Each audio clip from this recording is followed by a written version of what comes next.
Hey guys, welcome to another video. As always, it's me reviewing the Palace game, our 2-0 defeat against Southampton on the Tuesday night. From our perspective, very poor game. Not the sort of time to put in a performance like that. Very frustrating. No shots on target. Just looked lacklustre. Really poor performance from us. I mean, going into the game Tuesday night, I mean, obviously getting a result up in Man City, I was sort of a bit buoyant sort of thing going into this game. Like, obviously with Southampton throwing away a 2-0 lead on the Saturday against Wolves and going away with no points, I thought they might be a bit low on confidence. And I thought, obviously, if we could stop Ings, keep Ward-Prowse the sort of creator quiet, we could get the 3 points. That was my sort of view going into the game. Overall, we were very poor. It wasn't really. It was the same team as really against Man City. Tozan was up front. I was out on the wing. We had Wilf on the wing. The normal three in the midfield. Riedewald playing left back. Tompkins and Cahill. Then Kelly right back. Then we had Greater in goal. So it wasn't really that much to change to make. Obviously Ward was on the bench, back from injury, which is great to see. Maya back on the bench after that challenge from Aubameyang against Arsenal. He's back, so that's good on that front. But yeah, we were slow. The touches were poor touches. Poor trying long balls over the top. It's not going to work. We're not getting it down and playing. We're not playing to Zaha and Ayu's strengths. And yeah, it was just overall very poor. Like it wasn't expected because I never expect us to play poor, but yeah, it was very unexpected because we had been playing well, and to put in a performance like that, you sort of think, oh great, here we go. Especially with all the results and the sort of teams playing each other, it was sort of pivotal that we did get something out of the game on Tuesday, whether that be a point or all three. We got nothing at the end of the day. Obviously, if Aston Villa winning, Bournemouth winning on a Tuesday, and then last night Burnley beating Man United. So we've lost. We did have a 9-point gap going into Tuesday night. Now it's down to 7. So obviously we've lost 2 points out there. So yeah, it is very tight, and it is going to be a long old slog to the end of the season. And in the day, the defending or the build up, we could have got tighter to both players. It was a good goal. Both goals were good from Southampton, but I just feel we could have put more pressure on them. Just put a challenge in. If you give away a foul, okay. If they score from a free kick, well, it has to be a good free kick, obviously, to go in. But to just not put a challenge on the whole time and let them score 2 goals from nearly outside the box. It's like the second goal from Armstrong early in the second half. You can't just let a player just run over a free shot goal, and at the end of the day he puts it in the top corner. It was very poor. But credit Southampton, they set up right. They put Ward-Prowse sort of on Zaha's side, because obviously the two have history, because Ward-Prowse obviously got Zaha sent off last season. So there's a bit about history, and Ward-Prowse, there's a video on Instagram of Southampton fans singing he's got Zaha in his pocket, and Ward-Prowse lifts his shorts up and goes, yeah, like that. So obviously there's a bit of history there, and Zaha poked Ward-Prowse in the eye for some reason at half time. Very lucky not to get sent off. It did cause a bit of a melee in the tunnel, but very lucky there with Zaha. And again, as I've said in previous videos, he was anonymous in this game, and if he plays at a big club, whether that's in the Premier League or out abroad in the Bundesliga, La Liga, whatever, he gets subbed off by the manager. Whereas at Palace, he knows if he doesn't put the performance in, he's not coming off, because he is our best player. I know he does try, and he did try. He was trying each time to get past Southampton player, be the sort of creator, but he had probably one not one of his worst games in a Palace shirt, but it's up there in the top 10 for sure. One thing that does my brain in sort of thing, after the match everyone's going, including Hodgson and some of the players going, this game came too soon with all our injuries. We expanded a lot of effort against Man City. It was hard, this game coming so soon. Now, some supporters I have seen on like Facebook, Instagram, have been saying, we got to just respect this game. It's a one game. We put a bad performance in. Let's turn it around against Sheffield United. Now, okay, you can look at that, but from my perspective, over Christmas we had a game pretty much every 2 days, nearly, maybe a little bit longer, but we played on Boxing Day and then played again on the 28th. We beat West Ham on Boxing Day, then travelled up to Southampton on the 28th of December, and we got a point out of that, put in a good performance. Then we had a little rest, and then a few days later we played Norwich New Year's Day and then got a point. And we played again on the Saturday, and then again the next Saturday. So it's like, sorry, I don't think tiredness is an issue. It's the same team, so the fitness should be good. No players have come back, so it's not like they're lacking match fitness. Obviously Ward came on in the second half, so obviously it's going to take a bit of time for him to get back up to speed again. That's understandable. But, the players are there, have been playing. And you could say, oh well, because they have been playing, that's why. But I'm sorry, with all the money in the Premier League and, the nutritional people, the sports therapists doing massage and recovery things. Obviously, as I said, nutrition is helping them with the right food to recover. I could highly doubt that they're doing like high intensity training from the Man City game till then. They're probably doing drills and obviously doing, looking at how Southampton's set up and then doing a practice match, how they were going to set up with that formation from Southampton. They're not going to be doing flipping an 11 or 11 full size pitch match. That would just be stupid.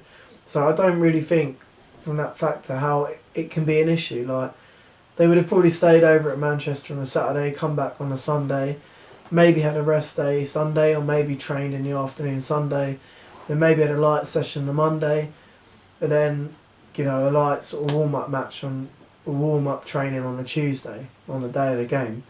But I don't really see it. I know obviously people say, there are people like us in the day. Yeah, that is true, but as I said, the amount of money in this game, is enough, recovery team, so to speak, to get people in the right frame of mind.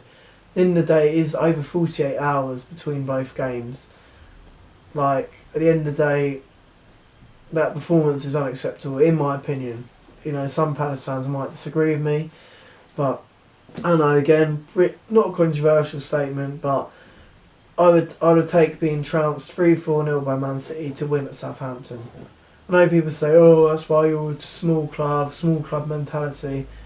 But at the end of the day, are we fighting for Europe?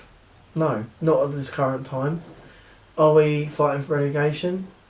Yeah, that's my opinion at the moment. Because I think, because we're not going to strengthen the team in January, it's clear to say from what Hodgson's been saying in his interviews, we're not going to strengthen the team. So, because we're not, that's the reality of the season for me.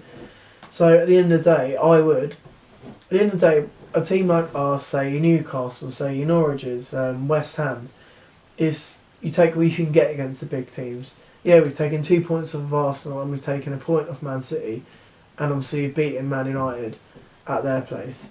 So that's bonus points. So five bonus points we got there. 6 actually. That's 6 bonus points we got towards the end of the season. And if they were 6 points off 18th place at the end of the season, they'd be seen as good points. So yeah, in that perspective, yeah, I'm really happy that we have got a point off of the top 6 side, or from Man City. Brilliant. But having performed like that and shown everyone what Palace is about, to then put in a performance like that, have no shots on target, look like we have no attacking threat, and just play overall poor and lose 2-0 quite comfortably in Southampton's eyes they won that game. It is poor, like, and it's just I don't know how they set up for the game. Like, it just seemed they were like, oh yeah, just do long balls. Oh, I'll run over, Tozan run over. Oh, you will, and it was just every time the ball came over. Oh, shit ball. That's it. Southampton get it back, get it down on the floor and play. You know, we got sort of half decent passing. McCarthy, Kouyaté. You know, just get the ball down and play. Trust in your own ability. You know, Will's got enough pace. You know, try and take them on. Or if you can't, cut back, make the pass. Don't always just try and drive down the line and cross it, because 9 times out of 10, we don't even have a player in the box. Like Tozan and Ayew in the second half weren't even going in the bloody box. And then obviously Wickham came on second half. He had 2 chances to shoot, didn't shoot. First one he cut inside, and then he got tackled. Second one it was poor. Unfortunately for him, I just don't think he's a Premier League striker. I've been seeing reports that he's potentially going out on loan to a Championship side. Maybe that'd be good for him. But yeah, he's not going to change our season, unfortunately. Yeah, I know he scored against Norwich, but you know, look where it was from. Any player should be scoring that. No offence to him, but you know, so I think there's 100% stuff to improve on, as always is. You know, obviously once, I'm not using this as an excuse, but once we get our players back, like Jovan Arnold, Sloop, because I think they work well together on the left hand side, and that's what helps with our attacking threat. Once we get a few other centre backs, so we can help sort of slot in if one gets injured again or one needs a rest, you know. And even though he's been bad for us, if we get Benteke back, maybe go with either Benteke or Ayew up front, or Benteke and Tozan, or until Townsend has back, play Benteke and Tozan up front, have Ayew on the wing till Townsend comes back. Because even though obviously Ayew's getting our goals, he is naturally a winger. He did play as a winger for Swansea and he was very good, did get a lot of goals there. But I think, yeah, that's his position. But yeah, you know, you can slot in up front at times when we need him. Anyway, that's my opinion. And we'll see what happens. So yeah, very disappointing game from Palace perspective. I think now, at the time of recording this, I think we're 12th, 11th or 12th now, so not in the top half anymore. But at the end of the day, we're quite close to say 7th. So it's not bad, but it's not great either at the end of the day. So now we've got a week break. So I believe it's the FA Cup, which obviously we got knocked out of by Derby. So we're not in that anymore. So it'd be good to have sort of a week's rest. Hopefully we'll sign someone to hopefully improve the squad. We'll see. Hopefully we can get some additions that will help improve it. Maybe looking at a right back, possibly another sort of creative midfielder. See if we can get another half decent striker in. So I know I've read again that we're trying to get rid of Benteke. So if we are trying to get rid of him, just bring another striker. Get rid of him. Cut your losses on that front if you really do want to get rid of him. So yeah, as I said, yeah, week break now. So hopefully, yeah, as I said, get some players back in, have some good training sessions in, keep the fitness up. Hopefully no one else gets injured during this period.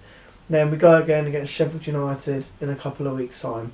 So here's at home. Obviously we lost at their place 1-0, which was their first home game back in the Premier League. At the moment, obviously they're in 6th or 7th. They are doing really well this season. It is going to be a very tough game. What they lack in sort of quality, they make up for it in, you know, how they work for each other. You know, and when they get the chance, they sit back and defend. They're very hard to break down. You know, they've caused Man City problems. You know, it took Liverpool a while to break them down when they played them at Anfield. You know, they gave Tottenham a run for their money. You know, so they are a good side. It's going to be tough.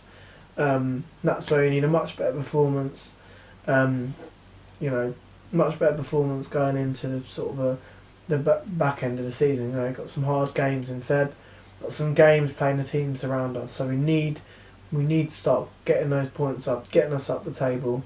You know, because I don't want to be, you know, come April, May, still being within a chance of getting relegated. I don't want that, and I don't think we're that club anymore. But at this moment in time, we are at this moment fighting, to stay in the league. Yeah, we've got Newcastle as well at home. Brighton away is at the end of February. So that's that's a game that means a lot, as you know from my video from our game at home with them. So it is going to be a big game, one where we need to get a result out of. But anyway, that's the end of the video. To any Palace fans, what do you think for the rest of this season? What do you think needs to be done? Do you think we need to sign anyone before the end of the window? What do you think for our fixtures in February? Southampton fans, if any of you stumble across this video, how do you think the team have played? What's been the key to sort of your improvement at the moment? And where do you think you finished? Do you think comfortable away from relegation, or do you think you can't really say at this moment? Just push on, really. So yeah, I hope you enjoyed this video, guys. Please like and subscribe, and I'll see you in the next video, which will be Sheffield United at home. Cheers, guys, and goodbye.